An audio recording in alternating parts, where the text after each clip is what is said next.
Congressman Seth Moulton of Massachusetts. He's a member of the Armed Services Committee. He's an Iraq War veteran. Congressman, thanks for joining us.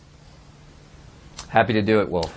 So the president called it a fact that President Obama was tapping his phones at Trump Tower in New York City. I want you to react to that. It's absolutely shocking. And, you know, as people have said, that really means two things. I mean, one, if President Obama was doing this illegally, then we in Congress need to get to the bottom of it. If he was doing it legally, it means that he was able to obtain a warrant against the new President of the United States. Both are frightening for our national security, and both heighten the need to seriously investigate the allegations about Russia's interference with our elections. That's why we need to rise above party politics, bring Democrats and Republicans together to have an independent, bipartisan investigation of exactly what's going on. You heard Pamela Brown, our justice correspondent, report that the FBI Director Comey was incredulous after the president tweeted this. Would you like to see the FBI Director, James Comey, publicly comment on all of this? I certainly would. I mean, he didn't have any hesitations about publicly commenting on what he was doing to investigate Hillary Clinton during the campaign. He should certainly comment on that. I think that Americans deserve to know whether the President of the United States is under investigation, and we still haven't heard that critical piece of information from the FBI Director. There's a lot of concern in Congress that the FBI isn't doing its job, and I think that Director Comey would give a lot of confidence to us and to his organization if he were to come clean and explain what's going on to the American people. What do you make of the fact that the president, at least so far, based on everything we're hearing, has not yet spoken to the FBI Director, James Comey, about this extraordinary allegation he made early Saturday morning? It's an utter lack of leadership.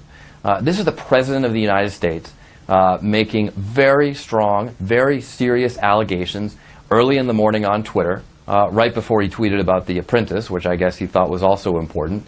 He should have a conversation with the people who work in his administration. The idea that he would not even have a conversation with the FBI Director at this point should be shocking to all Americans. Whether you're Republican, Democrat, or Independent, we expect leadership from our Commander-in-Chief, and we're not getting it. You think it's possible the president could fire Comey? Absolutely. He seems to enjoy firing people. He makes a point of that. We'll have to see.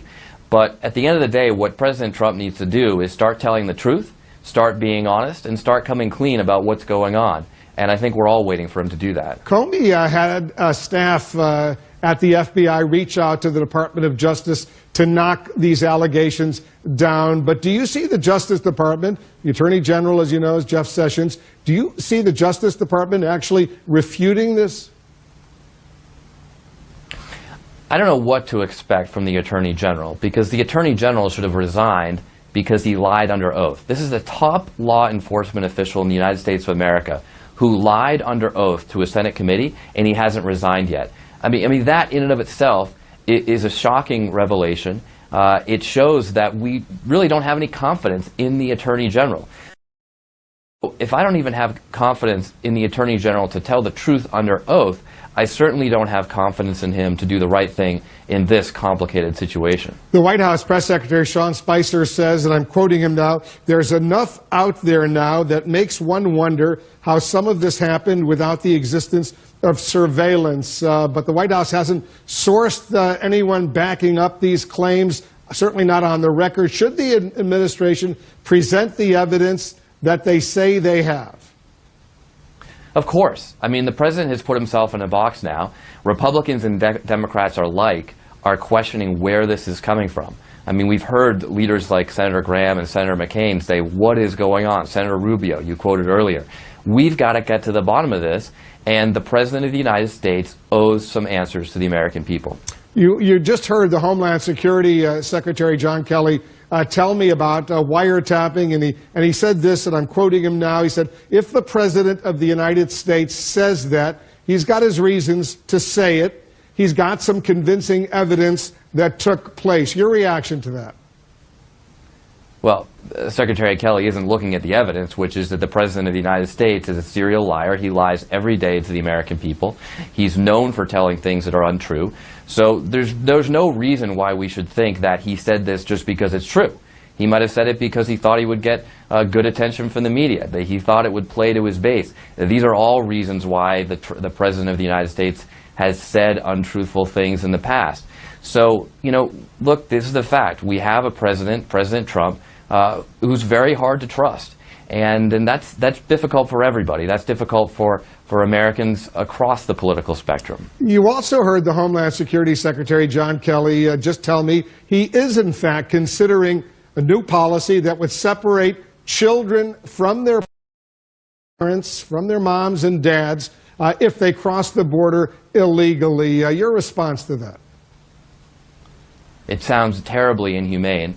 And, Secretary Kelly's job, let me say this first. I'm a Marine veteran, as is Secretary Kelly.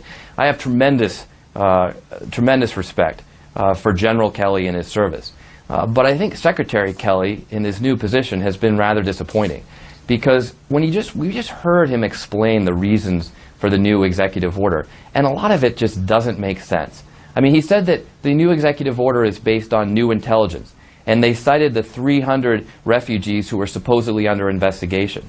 But then you asked him where these refugees are from, and he couldn't say.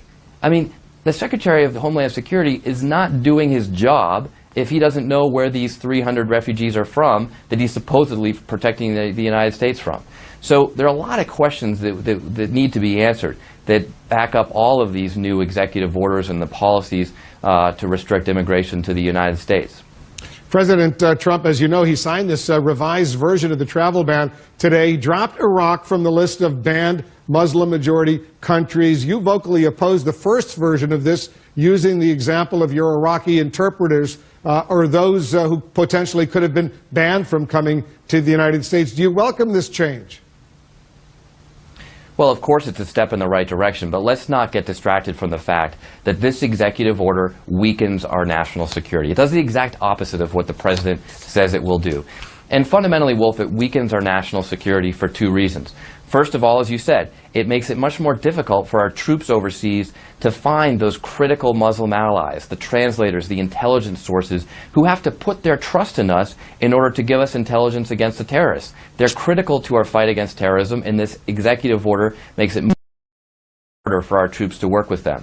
And then the second reason is that ISIS and other terrorist organizations will use this executive order, regardless of what the President or the Secretary of Homeland Security says about it.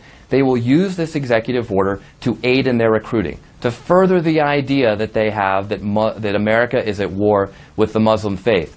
Now, the Secretary of Homeland Security said that he doesn't believe this is happening.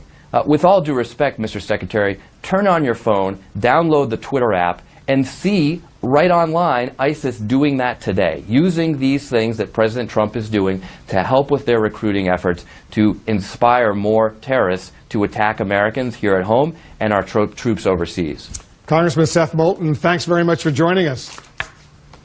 Thank you, Wolf. And as I said to Secretary Kelly, thanks.